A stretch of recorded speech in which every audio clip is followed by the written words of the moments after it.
안녕하세요. 말씀을 읽어주는 아빠, 말씀을 연구하는 아빠, 말씀을 가르치는 아빠, 토라파빠의 파파 제이크입니다.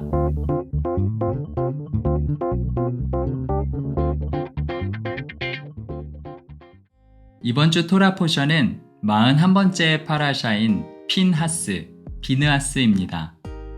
민수기 25장 10절부터 29장 40절까지의 말씀이고요. 함께 읽을 말씀으로는 예레미야서와 요한복음 말씀이 있습니다. 먼저 예레미야서 말씀을 살펴볼 텐데요. 예레미야 1장 1절부터 2장 3절까지의 말씀입니다. 이 말씀은 하나님께서 예레미야 선지자를 부르시고 그에게 장차 남유다에 임할 하나님의 심판에 대해서 말씀해 주시는 이야기인데요. 이때 하나님께서는 출애굽한 이스라엘 백성이 광야에서 보냈던 시간에 대해서 언급하십니다. 예레미야 2장 2절에서 3절 말씀을 읽어보겠습니다. 가서 예루살렘에게 외칠지니라. 여호와께서 이와 같이 말씀하시기를 내가 너를 위하여 내 청년 때의 인애와 내 신혼 때의 사랑을 기억하노니 곧 씨 뿌리지 못하는 땅 그 광야에서 나를 따랐음이니라. 이스라엘은 여호와를 위한 성물 곧 그의 소산 중 첫 열매이니 그를 삼키는 자면 모두 벌을 받아 재앙이 그들에게 닥치리라. 여호와의 말씀이니라. 아멘. 특별히 우리가 살펴보고 있는 이 민수기 말씀들 가운데서 이스라엘은 우리 눈에는 그다지 좋은 신부의 모습은 아닌 것 같은데요. 계속 반복해서 불평하고 원망하며 하나님을 믿지 않는 모습을 보게 되기 때문입니다. 그럼에도 불구하고 하나님께서는 그 시간들을 이스라엘의 청년 때의 인애 그리고 신혼 때의 사랑이라고 기억하시는 것을 볼 수 있는데요. 그러면서 이 이스라엘은 여호와의 성물 곧 그의 소산 중에 첫 열매라고 말씀하시는 것을 볼 수 있습니다. 여기서 여호와를 위한 성물은 히브리어로 코데시 이스라엘 라도나이라고 되어 있는데요. 이것은 이스라엘은 여호와께 거룩하니라고도 직역해 볼 수가 있겠습니다. 곧 예레미야 2장 3절의 초반부는 이스라엘은 여호와께 거룩한 첫 열매이니라고 할 수 있는데요. 이번 주 파라샤인 민수기 말씀을 보게 되면 가나안 땅 정탐 이후에 출애굽 1세대가 광야에서 모두 죽게 되고 그들의 자녀이자 또 광야가 난 하나님께서 광야에서 준비하신 출애굽 2세대의 인구조사 이야기가 나옵니다. 이것들을 함께 생각해 보시면 좋을 것 같습니다. 다음으로 요한복음 말씀을 살펴보겠습니다. 요한복음 2장 13절에서 22절까지의 말씀인데요. 이 말씀은 요한복음에 기록된 예수님의 첫 번째 기적인 가나 혼인잔치 기적 이후에 유월절을 앞두고 예루살렘에 올라가신 예수님께서 성전에서 장사하는 사람들을 쫓아내시며 성전을 정화하신 이야기입니다. 제자들은 후에 이 일을 통해서 시편 69편의 말씀을 기억하는데요. 시편 69편 9절 말씀을 읽어보겠습니다. 주의 집을 위하는 열성이 나를 삼키고 주를 비방하는 비방이 내게 미쳤나이다. 아멘. 여기서 열심 또는 열성이라고 번역된 부분은 히브리어로 카나라는 단어로 되어 있습니다. 이 단어는 성경에서 하나님의 질투 또는 하나님의 열심이라는 표현으로 사용되는 것을 볼 수가 있는데요. 이번 주 파라샤의 제목은 핀하스, 비느하스인데요. 이 파라샤의 제목처럼 민수기 25장은 지난주에 이어서 비느하스의 이야기로 시작을 합니다.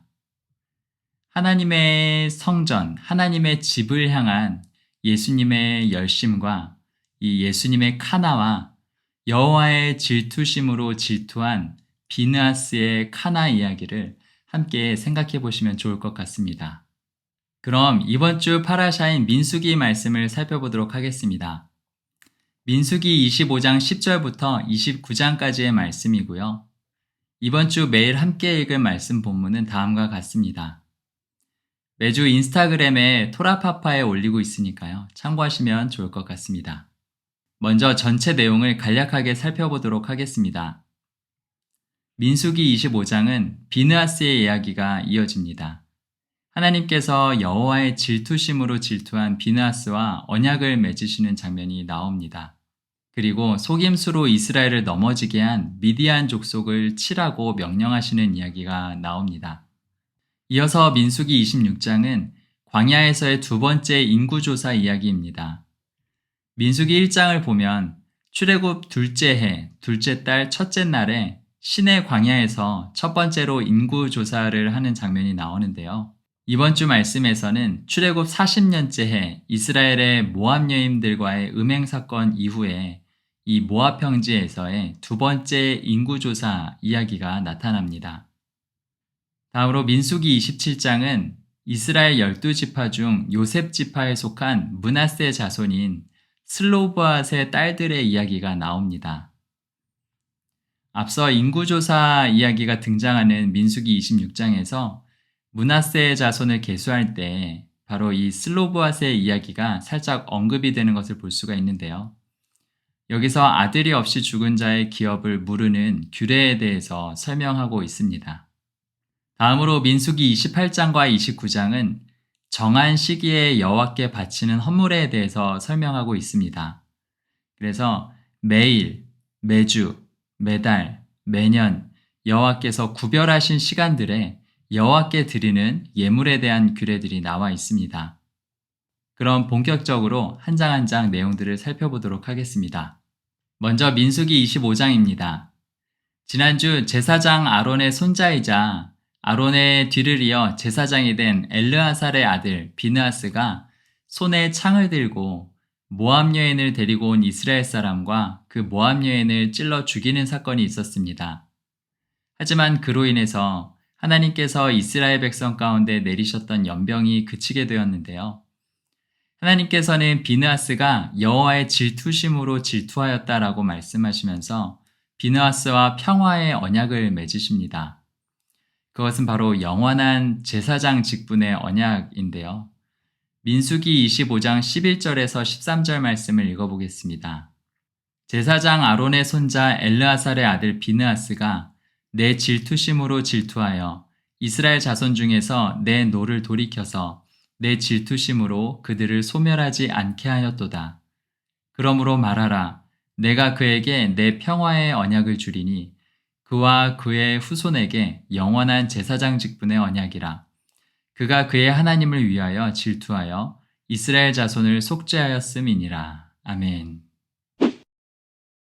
후에 다윗 시대에는 제사장 아론의 두 아들인 엘르아살의 자손인 사독 계열과 이다말 자손인 아비아달 계열, 이 두 계열이 제사장 직분을 담당하게 됩니다. 하지만 다윗의 말년에 이 다윗의 후계자로 사독은 솔로몬을, 아비아달은 핫깃의 아들 아도니아를 선택하게 되는데요. 결국 그로 인해서 아비아달은 그의 고향 아나돗으로 추방을 당하고 이 제사장 직분도 파면당하게 됩니다. 그러나 비느하스의 후손인 사독 계열의 제사장들은 셀류쿠스 왕조가 시작되기 전까지 계속해서 제사장 직분을 이어갔다고 하는데요. 신약에 등장하는 사두개인이 바로 이 사독 계열의 제사장들입니다. 이처럼 하나님께서 비느하스와 평화의 언약을 맺으시는 이야기에 이어서 이때 죽은 두 사람의 이름이 기록되어 있는데요. 먼저 죽임을 당한 이스라엘 사람의 이름은 시므리로 시므온 지파의 살루의 아들이라고 기록되어 있습니다. 바로 시므온 지파의 지휘관이었는데요. 또한 죽임을 당한 여인의 이름은 고스비로 미디안 지휘관인 수르의 딸이라고 기록되어 있습니다. 조금 더 뒤에 있는 민수기 31장 말씀을 보게 되면 미디안의 5 왕들의 이름이 나오는데요. 이 5 왕 중에 한 사람이 바로 고스비의 아버지인 수르입니다. 즉 이스라엘 한 지파의 지휘관과 미디안의 지휘관, 곧 미디안의 왕들 중에 한 사람의 딸이 함께 그 땅의 우상을 섬기고 또 음행을 저질렀던 것입니다. 하나님께서는 이 일로 인해서 속임수로 하나님의 백성인 이스라엘을 넘어지게 한 이 미디안 사람들을 대적하고 그들을 치라고 명령하십니다. 민수기 25장 16절에서 18절 말씀을 읽어보겠습니다.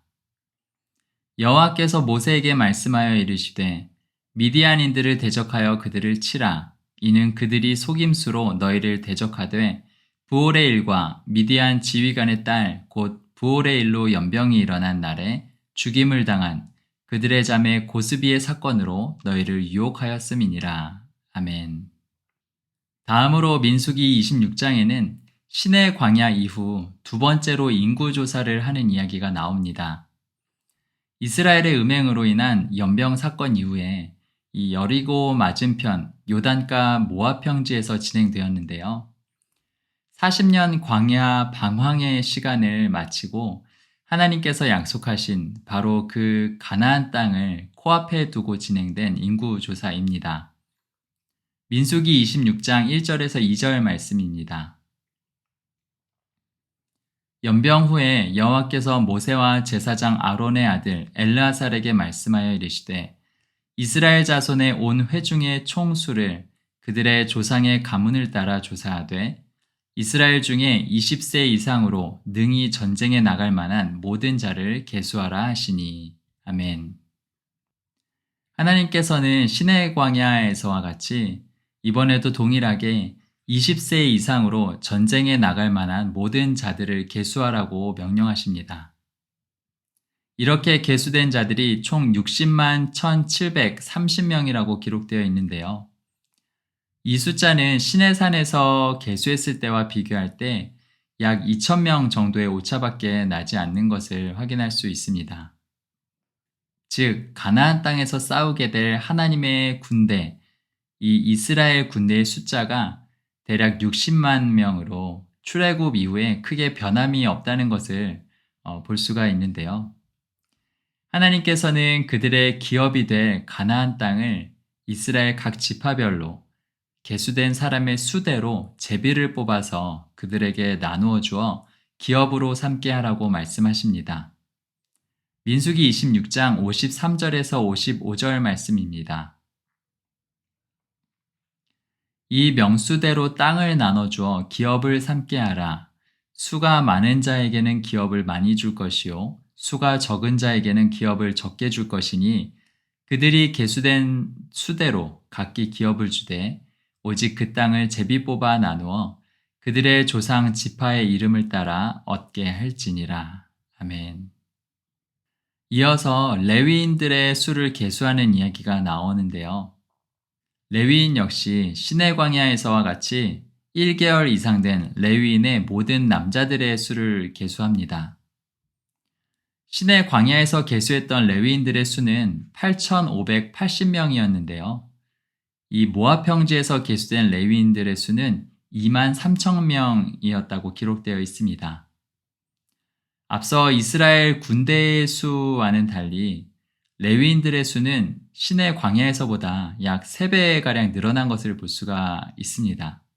또한 이렇게 계수된 이스라엘 자손과 레위인들 가운데에는 시내 광야에서 계수되었던 사람이 여분네의 아들 갈렙과 여호수아 외에는 한 사람도 포함되지 않은 것을 볼 수가 있는데요.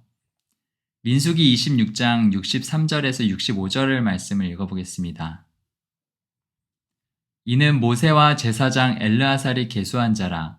그들이 여리고 맞은편 요단가 모압 평지에서 이스라엘 자손을 계수한 중에는 모세와 제사장 아론이 시내 광야에서 계수한 이스라엘 자손은 한 사람도 들지 못하였으니 이는 여호와께서 그들에게 대하여 말씀하시기를 그들이 반드시 광야에서 죽으리라 하셨음이라. 이러므로 여분네의 아들 갈렙과 눈의 아들 여호수아 외에는 한 사람도 남지 아니하였더라. 아멘. 다음으로 민수기 27장에는 슬로브앗의 딸들이 등장합니다. 민수기 27장 1절 말씀을 읽어보겠습니다. 요셉의 아들 므낫세 종족들에게 므낫세의 현손, 마길의 증손, 길르앗의 손자, 헤벨의 아들 슬로브앗의 딸들이 찾아왔으니 그의 딸들의 이름은 말라와 노아와 호글라와 밀가와 디르사라. 아멘. 앞서 민수기 26장에서 슬로브앗은 요셉 지파에 속한 므낫세 자손으로 언급이 되는데요. 이때 슬로브앗에게는 아들이 없고 딸만 5이 있었다고 기록되어 있습니다. 하나님께서는 이 일로 인해서 기업을 상속하는 규례를 세우시는데요. 이처럼 아들이 없이 죽은 경우에는 그의 딸들이 기업을 상속하게 된다고 말씀하십니다. 그리고 만일 딸도 없는 경우에는 죽은 자의 형제들에게 기업을 상속하게 되고, 만일 상속할 형제도 없는 경우에는 죽은 자의 아버지의 형제들에게 상속을 하게 됩니다. 마지막으로 그의 아버지의 형제 중에도 상속할 자가 없는 경우에는 가장 가까운 친족에게 상속을 하게 된다고 말씀하십니다.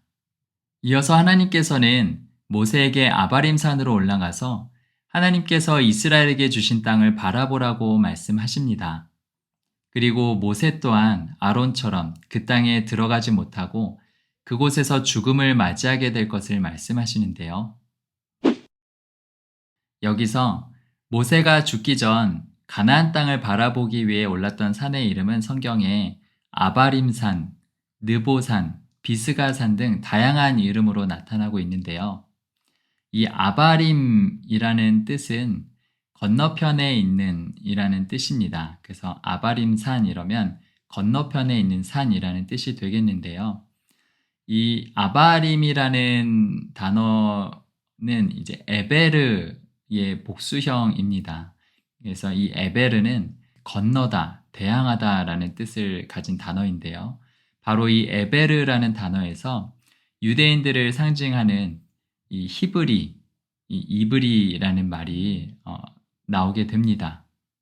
또한 느보산은 이 높은 산, 지혜의 산이라는 뜻을 가지고 있다고 하고요. 또 비스가산은 뾰족한 곳이라는 뜻을 가지고 있다고 합니다. 이들의 관계를 살펴보면 이 요단 동편에 아바림이라는 큰 산지가 있고, 이 아바림 산지의 한 부분에 높은 봉우리인 느보산이 있으며, 이 느보산의 여러 봉우리 가운데 가장 뾰족한 봉우리가 바로 비스가산이다라고 생각을 해볼 수가 있는데요. 모세는 이 아바림 산에 올라 가나안의 동서남북 사방 모든 지역을 보았다고 합니다. 이 비스가산에서 이스라엘의 북쪽 끝 경계인 단까지의 직선 거리는 약 164km라고 하는데요. 참고로 보통 사람의 눈으로 볼 수 있는 가시거리의 길이는 맑은 날에 322km까지 떨어져 있는 사물을 육안으로 볼 수가 있다라고 합니다. 민수기 27장 12절에서 14절 말씀을 읽어보겠습니다. 여호와께서 모세에게 이르시되 너는 이 아바림 산에 올라가서 내가 이스라엘 자손에게 준 땅을 바라보라. 본 후에는 내 형 아론이 돌아간 것 같이 너도 조상에게로 돌아가리니 이는 신광야에서 회중이 분쟁할 때에 너희가 내 명령을 거역하고 그 물가에서 내 거룩함을 그들의 목전에 나타내지 아니하였음이니라. 이 물은 신광야 가데스의 무리바 물이니라. 아멘. 그러자 모세는 하나님께 이스라엘 백성을 이끌 한 사람을 세워달라고 요청하는데요. 하나님께서는 눈의 아들 여호수아를 데려다가 제사장 엘르아살과 온 회중 앞에서 안수해서 모세의 역할을 위탁하라고 말씀하십니다. 마지막으로 민수기 28장과 29장에서는 하나님께서 특별히 정하신 시기에 하나님께 바칠 헌물에 대해서 기록되어 있습니다. 각 경우의 순서와 구조를 살펴보면 여호와께 매일 드리는 상번제로 시작해서 매주 드리는 안식일의 번제, 매달 드리는 초하루, 곧 월삭의 번제, 마지막으로 매년 드리게 되는 절기 제사 순서로 설명되어 있습니다. 그리고 이 매년 드리게 되는 절기 제사들 중에서는 봄절기와 관련된 내용들은 민수기 28장에서, 가을절기와 관련된 내용들은 민수기 29장에서 설명하고 있습니다. 민수기 28장 2절 말씀을 읽어보겠습니다. 이스라엘 자손에게 명령하여 그들에게 이르라. 내 헌물, 내 음식인 화제물, 내 향기로운 것은 너희가 그 정한 시기에 삼가 내게 바칠지니라. 아멘. 먼저 여호와께 매일 드리는 상번제는 1년 된 흠없는 어린 순양 2마리를 준비하게 되는데요. 한 마리는 아침에, 나머지 한 마리는 저녁에 소제와 전제와 함께 번제로 여호와께 향기로운 향기로서 드리게 됩니다. 이때 함께 드리는 곡식의 예물인 소제는 고운 가루 10분의 1 에바에 빻은 올리브유 4분의 1 흰을 섞어서 드리게 되고요. 또 함께 드리는 음료의 예물인 전제는 어린 양 한 마리당 4분의 1 흰의 독주, 곧 포도주를 드리게 됩니다. 민수기 28장 3절 말씀을 보겠습니다. 또 그들에게 이르라 너희가 여호와께 드릴 화제는 이러하니 1년 되고 흠없는 순양을 매일 2마리씩 상번제로 드리되. 아멘. 다음으로 매주 드리게 되는 안식일의 번제는 역시 1년 된 흠없는 어린 순양 2마리를 준비하는데요. 이때 역시 소제와 전제를 함께 드리게 됩니다. 그리고 이러한 안식일의 번제는 매일 드리는 상번제 외에 추가로 드려야 하는 예물이 됩니다. 민수기 28장 9절에서 10절 말씀을 읽어보겠습니다. 안식일에는 1년 되고 흠없는 순양 2마리와 고운 가루 10분의 2에 기름 섞은 소제와 그 전제를 드릴 것이니 이는 상번제와 그 전제 외에 매 안식일의 번제니라. 아멘. 이어서 매월 초하루마다 드리게 되는 번제에 대해서 나와 있습니다. 민수기 28장 11절 말씀입니다. 초하루에는 숫송아지 2마리와 순양 1마리와 1년 되고 흠없는 순양 7마리로 여호와께 번제를 드리되. 아멘. 매월 초하루에 월삭으로 드리게 되는 번제에는 숫송아지 2마리와 순양 1마리 그리고 1년 된 흠없는 순양 7마리를 준비합니다. 그리고 이 예물들을 소제와 전제와 함께 여호와께 번제로 드리게 되는데요. 여기서 함께 드리는 소제와 전제에 대해서는 앞서 민수기 15장 1절부터 10절에 하나님께서 말씀하신 것을 따라서 그 분량을 정하는 것을 볼 수가 있습니다.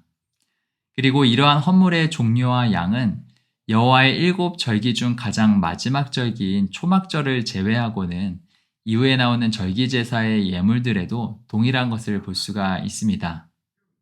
다음으로 정한 절기 때에 드리는 예물에 대해서 설명되어 있는데요. 앞서 언급한 것처럼 28장 후반부에는 봄 절기에 해당하는 절기들과 예물에 대해서 나와 있습니다. 먼저 여호와의 절기들 중에서 첫 번째 절기인 유월절과 무교절에 대해서 나와 있습니다.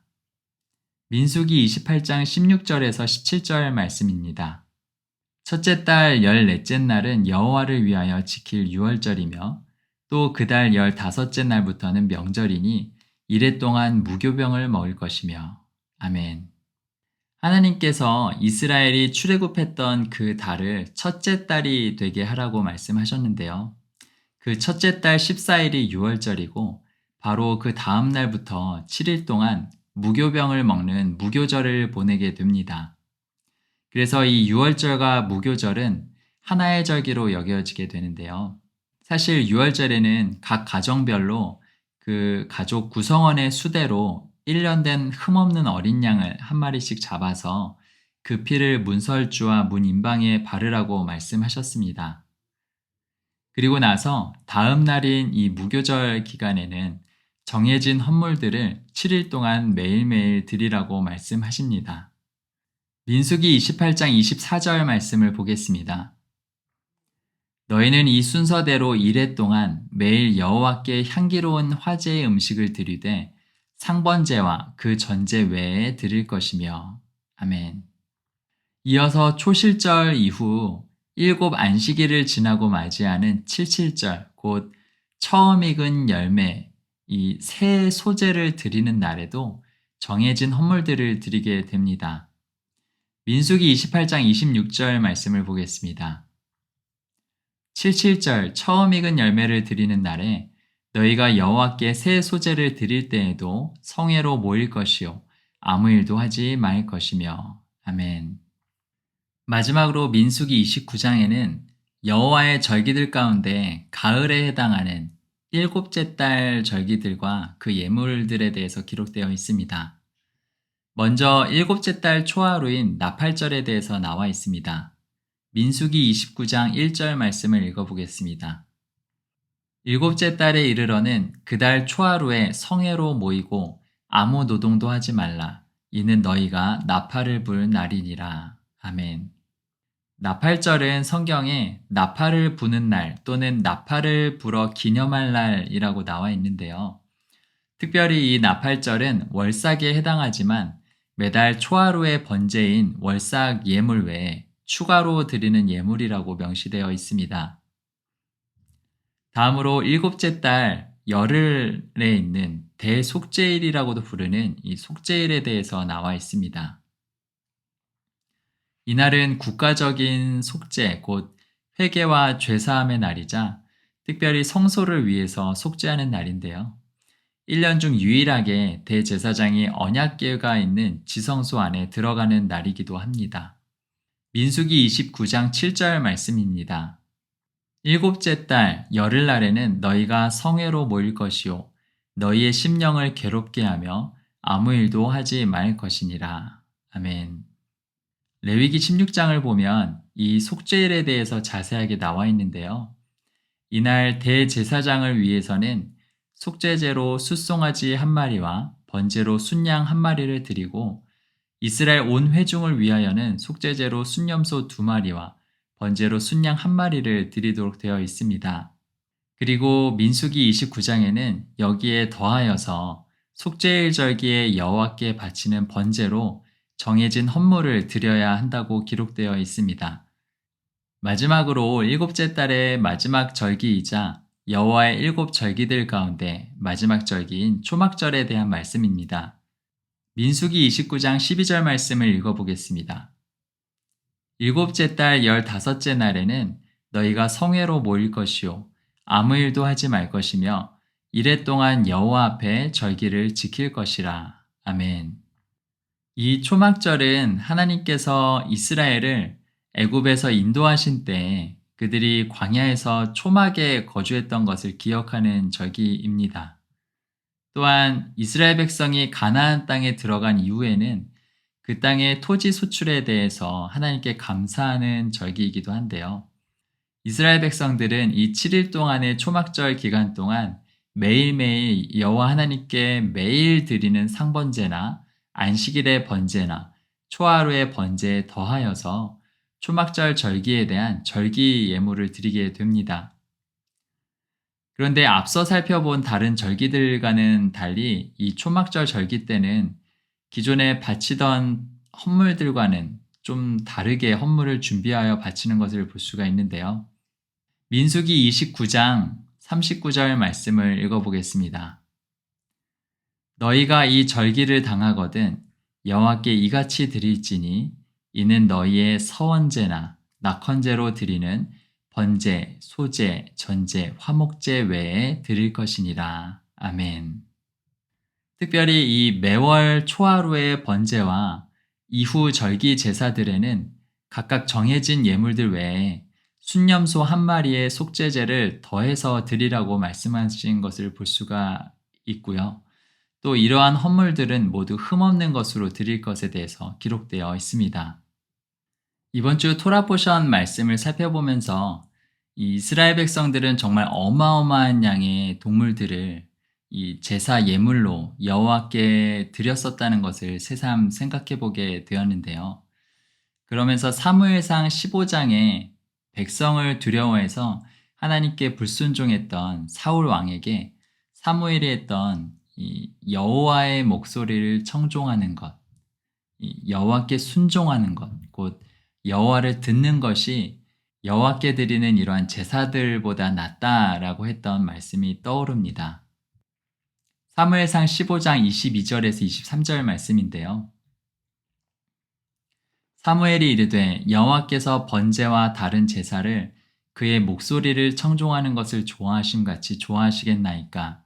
순종이 제사보다 낫고 듣는 것이 순양의 기름보다 나으니 이는 거역하는 것은 점치는 죄와 같고 완고한 것은 사신 우상에게 절하는 죄와 같음이라.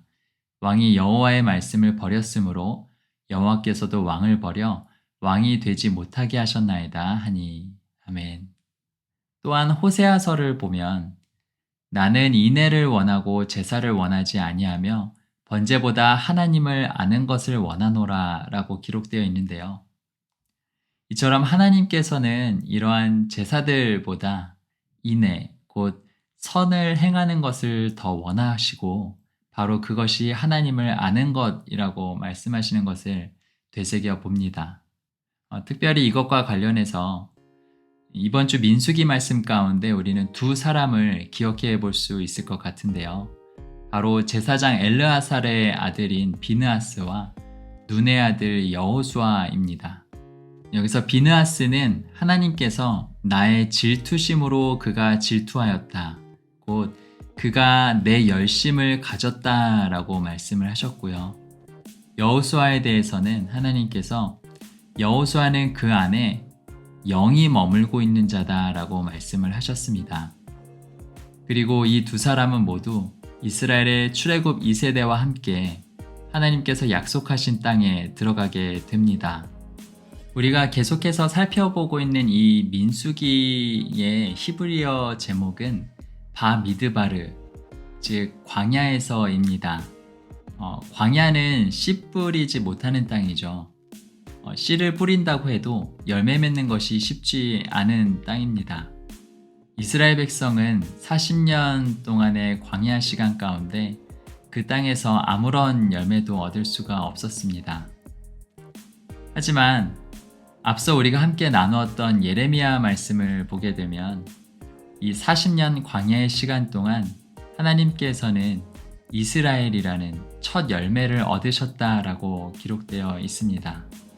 이처럼 광야는 하나님의 백성들 스스로가 하나님 앞에서 열매로 준비되는 시간이라고 생각해 볼 수가 있겠는데요. 즉 하나님의 손에 의해서 우리 각자의 옛 본성이 죽고 새롭게 거듭나는 그 시간이 바로 이 광야의 시간이라고 할 수 있겠습니다. 이번 한 주간 여러분의 삶의 각 영역이 하나님께서 일하시는 그 광야의 시간들이 되시길 축복합니다. 그리고 그로 인해서 여전히 우리에게 남아있는 하나님의 약속, 그 하나님의 나라를 바라보시며 끝까지 하나님의 영광을 운반하시는 복된 여러분의 삶 되시길 예수 그리스도 이름으로 축복합니다. 이번 주 토라 포션은 여기까지였고요. 다음 주에 또 새로운 말씀으로 찾아뵙겠습니다. 한 주간도 평안하세요. 샬롬!